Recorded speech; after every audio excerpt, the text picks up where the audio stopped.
thy sometime brother's wife.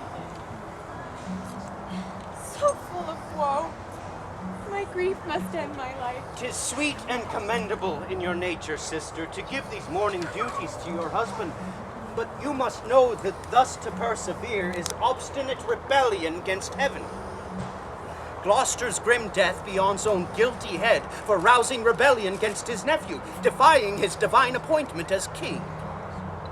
Wrongful his deed, and right was his sentence to pass his years alone in the tower, remembering his faults, regretting his crimes, but murdering him was not heaven's design. Good sister, cast thy nighted colour off. Do not forever with thy veiled lids seek for thy noble husband in the dust. Oh, Gaunt, his blood was thine. That bed, that womb, that metal, that self-mold that fashioned thee made him a man. And though thou livest and breathest, yet thou art slain in him. Thou dost consent in some large measure to thy father's death, in that thou seest thy wretched brother die, who was the model of thy father's life. Call it not patience, Gaunt.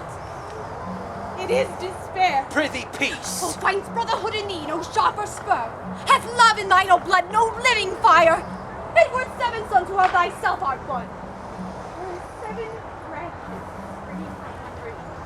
Some of those branches are dried by nature's course, some of those branches by destiny's cut. But Gloucester, your brother, my husband, the one, flourishing branch of Edward's most royal root, is hacked down in summer leaves, all fate, by Mowbray's and murderer's bloody axe, whilst my lord stood exposed in its tower cell, no hand protecting against the hand of hell. Peace, you were best. Suffering thus thy brother to be slaughtered, thou showest the naked pathway to thy life, teaching stern murderer how to butcher thee. What shall I say to safeguard thine own life?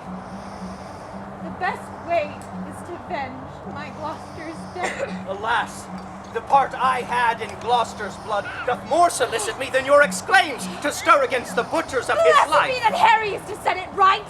Oh, sit my husband's wrongs on Hereford's spur, that it may enter butcher Mowbray breast. Tally his wicked deeds to strict account and tear the reckoning from his black heart. God's is the quarrel. For God's substitute, his deputy anointed in his sight, hath caused the death. Twas foul Mowbray! Mowbray, yes, the king's devoted appendage.